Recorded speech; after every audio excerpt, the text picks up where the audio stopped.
إن الله وملائكته يصلون على النبي يا أيها الذين آمنوا صلوا عليه وسلموا تسليما رب اشرح لي صدري ويسر لي أمري واحلل عقدة من لساني يفقهوا قولي الحمد لله رب العالمين والصلاة والسلام على رسوله الأمين أما بعد السلام علیکم ورحمۃ اللہ وبرکاتہ۔ میں محمد عامر سیرت النبی صلی اللہ علیہ وسلم کے ساتھ حاضر ہو چکا ہوں۔ آج انشاءاللہ تعالی ہم ہجرت کے بارے میں پڑھیں گے۔ جب قریش کو اس بات کی خبر ہو گئی کہ مدینہ میں کچھ لوگ مسلمان ہو چکے ہیں، اس کے بعد انہوں نے مکہ میں مسلمانوں کو اور تکلیف دینا شروع کیا۔ یہ دیکھ کر کے نبی کریم صلی اللہ علیہ وسلم نے مسلمانوں کو مدینہ ہجرت کر کے جانے کی اجازت دے دی۔ جب قریش کو اس بات کا علم ہونے لگا کہ مدینہ میں مسلمانوں کو حفاظت مل گئی ہے اور ان کو عزت مل رہی ہے، تو ان لوگوں نے دارالندوہ میں مل کر کے یہ مشورہ کیا کہ اب نبی کریم صلی اللہ علیہ وسلم کو قتل کر دیا جائے۔ انہوں نے اس بات پر اتفاق کیا کہ ہر قبیلے کا ایک مضبوط اور طاقتور انسان اس کام کو انجام دے، کیونکہ جب بہت سارے قبیلے مل کر کے اس قتل کو انجام دیں گے تو تمام قبیلوں سے بدلہ لینا ممکن نہ ہوگا۔ تو کچھ مضبوط نوجوانوں کو اس کام کی ذمہ داری دی گئی اور ان کو نبی اکرم صلی اللہ علیہ وسلم کے دروازے کے باہر تعینات رہنے کے لیے کہا گیا، تاکہ جیسے ہی آپ صلی اللہ علیہ وسلم باہر نکلے تو اسی وقت یہ کام انجام دیا جائے۔ جب کفار حضور صلی اللہ علیہ وسلم کے قتل پر اتفاق کر کے کانفرنس ختم کر چکے اور اپنے اپنے گھروں کو روانہ ہو گئے، تو جبریل علیہ السلام رب العالمین کا حکم لے کر نازل ہو گئے کہ اے محبوب صلی اللہ علیہ وسلم، آج رات کو آپ اپنے بستر پر نہ سوئیں اور ہجرت کر کے مدینہ تشریف لے جائیں۔ چنانچہ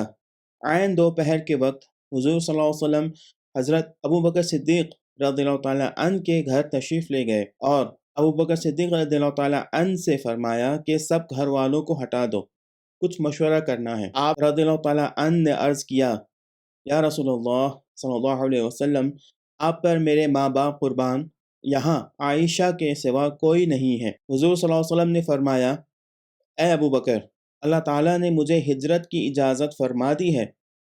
ابوبکر صدیق رضی اللہ تعالیٰ عنہ نے عرض کیا کہ میرے ماں باپ آپ پر قربان، مجھے بھی ساتھ چلنے کا شرف عطا فرمائیے۔ آپ صلی اللہ علیہ وسلم نے ان کی درخواست منظور فرما لی۔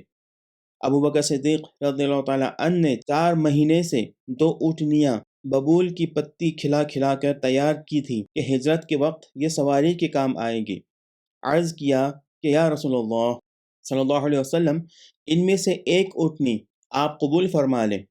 آپ صلی اللہ علیہ وسلم نے ارشاد فرمایا کہ قبول ہے، مگر میں اس کی قیمت دوں گا۔ ابوبکر صدیق رضی اللہ تعالیٰ عنہ کو مجبوراً یہ بات ماننی پڑی۔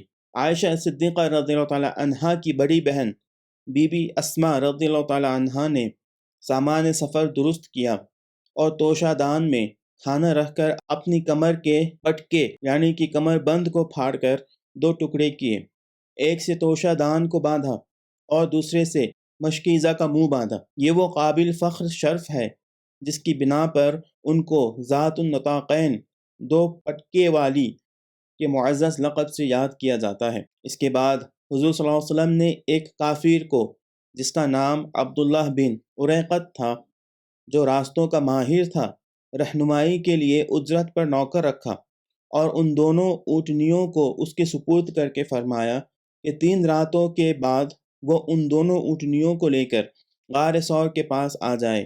یہ سارا انتظام کر لینے کے بعد حضور صلی اللہ علیہ وسلم اپنے مکان پر تشریف لے گئے۔ آپ نے علی رضی اللہ تعالیٰ عنہ کو اپنے بستر پر اپنی جگہ سلا دیا اور آپ سے کہا کہ جب صبح ہو جائے تو جتنے لوگوں کی امانت میرے پاس یہاں رکھی ہوئی ہیں تمام امانتوں کو لوٹا دیں۔ پھر آپ صلی اللہ علیہ وسلم اپنے دوست ابوبکر صدیق رضی اللہ تعالیٰ عنہ کے ساتھ اس ہجرت کو شروع کرتے ہیں۔ اس ہجرت کے بارے میں صرف ابوبکر صدیق رضی اللہ تعالیٰ عنہ کے پریوار کو اور علی رضی اللہ تعالیٰ عنہ کو پتا تھا۔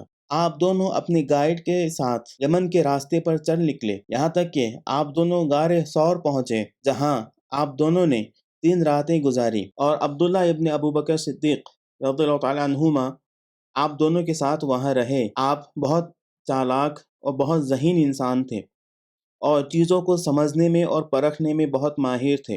آپ رات بھر اللہ کے رسول علیہ الصلوۃ والسلام اور ابو بکر صدیق رضی اللہ تعالیٰ عنہ کے ساتھ رہتے، اور صبح سویرے ہی آپ مکہ پہنچ جاتے تاکہ لوگوں کو وہاں یہ محسوس ہو کہ آپ نے رات مکہ میں ہی گزاری تھی، اور وہاں جو پلاننگ ہو رہی ہے اس پلاننگ کی خبر پھر شام میں آ کر کے آپ اللہ کے رسول علیہ الصلوۃ والسلام اور ابو بکر صدیق رضی اللہ تعالیٰ عنہ کو دیتے۔ آپ صلی اللہ علیہ وسلم کے بچ نکلنے کی وجہ سے کافی غمگین اور پریشان رہے، تو وہ لوگ آپ صلی اللہ علیہ وسلم کی تلاش میں خود ہی نکل پڑے۔ عام طور پر جس راستے سے مدینہ جایا جاتا تھا اسی راستے میں جا کر کے آپ صلی اللہ علیہ وسلم کو تلاش کیا گیا، جہاں آپ نہیں ملے پھر ان لوگوں نے یمن کا راستہ اپنایا اور وہ لوگ غار ثور تک پہنچ گئے۔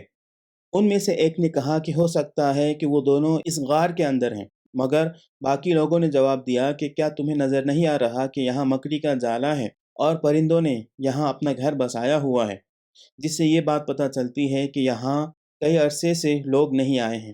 ابو بکر صدیق رضی اللہ تعالیٰ عنہ نے ان لوگوں کے پاؤں کو دیکھ لیا۔ وہ دیکھنے کے بعد آپ کو آپ صلی اللہ علیہ وسلم کی جان کا خدشہ ہونے لگا۔ پھر آپ نے اللہ کے رسول علیہ الصلوۃ والسلام سے فرمایا، اللہ کی قسم، اے اللہ کے رسول علیہ الصلوۃ والسلام، اگر ان میں سے کسی ایک نے نیچے جھک کر دیکھ لیا تو وہ ہمیں دیکھ لیں گے۔ تو اللہ کے رسول علیہ الصلوۃ والسلام نے ابو بکر صدیق رضی اللہ تعالیٰ عنہ کو تسلی دیتے ہوئے کہا، اے ابو بکر، تم ان دو لوگوں کے بارے میں کیا سوچتے ہو جن کے ساتھ تیسرا اللہ ہے؟ تو یہ سننے کے بعد ابو بکر صدیق رضی اللہ تعالیٰ عنہ کو تسلی ہو گئی۔ ادھر قریش کے لوگ باقی قبیلے کے لوگوں کو اکسا رہے تھے اور ان کو آپ صلی اللہ علیہ وسلم اور ابو بکر صدیق رضی اللہ تعالیٰ عنہ کو تلاش کرنے کے لیے بھیج رہے تھے۔ انہوں نے انعام بھی اعلان کر دیا تھا۔ یہ سن کر کے سراقہ ابن جعشم اس انعام کو پانا چاہتا تھا، تو وہ آپ صلی اللہ علیہ وسلم کی تلاش میں نکل گیا، اور جب انہوں نے تلاش کرنا بند کر دیا تو اس وقت اللہ کے رسول علیہ الصلوۃ والسلام ابو بکر صدیق رضی اللہ تعالیٰ عنہ کے ساتھ غار سے نکلے اور آپ لوگوں نے پھر سفر شروع کیا۔ کچھ دور پہنچ جانے کے بعد سراقہ نے آپ لوگوں کو دیکھ لیا، مگر جب وہ آپ صلی اللہ علیہ وسلم کے قریب آنا چاہتا تھا اس کے گھوڑے کے پاؤں ریت میں دھس جاتے تھے۔ اس نے کافی مرتبہ یہ کوشش کی کہ آپ صلی اللہ علیہ وسلم کے قریب پہنچ جائے اور آپ کو پکڑ لے، مگر یہ کوشش ناکام رہی۔ اس کے بعد سراقہ کو اس بات کا علم ہو گیا کہ آپ صلی اللہ علیہ وسلم سچے رسول ہیں۔ پھر سراقہ نے آپ صلی اللہ علیہ وسلم کا ساتھ دینے کا وعدہ کیا۔ پھر جب وہ مکہ لوٹ کر کے گیا تو اس نے ایسا ظاہر کیا کہ جیسے اسے کوئی راستے میں ملا ہی نہیں تھا، اور آپ صلی اللہ علیہ وسلم کی بات اس نے کسی کو نہیں بتائی۔ آپ صلی اللہ علیہ وسلم ابو بکر صدیق رضی اللہ تعالیٰ عنہ کے ساتھ 12 دنوں کے بعد مدینہ پہنچتے ہیں۔ جب آپ صلی اللہ علیہ وسلم راستے میں تھے تو آپ پہلے قبا پہنچتے ہیں جو مدینہ سے 2 میل کی دوری پر ہے۔ وہاں آپ صلی اللہ علیہ وسلم نے اسلام کی پہلی مسجد کی بنیاد ڈالی۔ آپ صلی اللہ علیہ وسلم کا وہاں 4 دن رہنا ہوا۔ پھر جمعہ کے دن آپ صلی اللہ علیہ وسلم مدینہ کے لیے نکلے۔ جب آپ صلی اللہ علیہ وسلم بنو سالم ابن عوف کے درمیان تھے اسی وقت جمعہ نماز کا وقت ہو جاتا ہے۔ وہاں پہلی جمعہ کی نماز ادا کی گئی اور پہلا خطبہ دیا گیا۔ پھر اس کے بعد آپ صلی اللہ علیہ وسلم مدینہ کے لیے روانہ ہوئے، اور مدینہ پہنچنے کے بعد آپ نے سب سے پہلا کام جو کیا وہ یہ تھا کہ آپ نے جس جگہ مسجد نبوی کی تعمیر کرنی تھی اس جگہ کو چننا تھا، اس کا انتخاب کرنا تھا، اور یہ جگہ وہ تھی جہاں آپ صلی اللہ علیہ وسلم کی اونٹنی جا کر کے بیٹھ گئی تھی۔ وہ زمین انصار کے 2 یتیموں کی تھی۔ آپ صلی اللہ علیہ وسلم نے اس زمین کو ان دونوں سے خریدنا چاہا، مگر ان لوگوں نے اس کی قیمت لینے سے انکار کر دیا۔ اس کے باوجود بھی آپ صلی اللہ علیہ وسلم نے اس زمین کے عوض 10 دینار ان لوگوں کو دیے جو آپ نے ابو بکر صدیق رضی اللہ تعالیٰ عنہ سے لے کر کے دیے تھے۔ پھر آپ صلی اللہ علیہ وسلم نے مسلمانوں کو اس مسجد کی تعمیر کے لیے ہاتھ بٹانے کو کہا۔ لوگ جلدی جلدی آپ صلی اللہ علیہ وسلم کی مدد کے لیے آ پہنچے۔ خود آپ صلی اللہ علیہ وسلم نے اینٹیں اٹھائیں اور مسجد کی تعمیر میں جڑ گئے۔ اس مسجد کی دیواریں اینٹوں کی تھی اور اس مسجد کے چھت کھجور کے پتوں سے بنائے گئے تھے۔ آپ صلی اللہ علیہ وسلم نے وہاں مہاجرین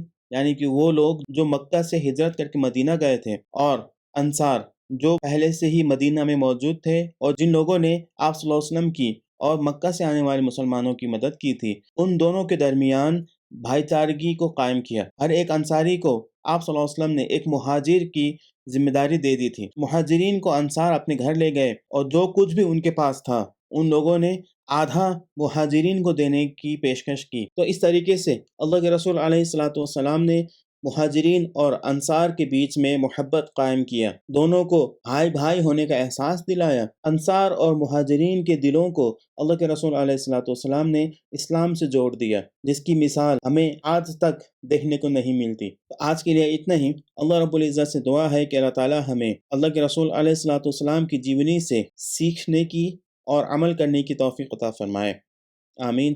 وآخر دعوانا ان الحمد للہ رب العالمین۔ السلام علیکم ورحمۃ اللہ وبرکاتہ۔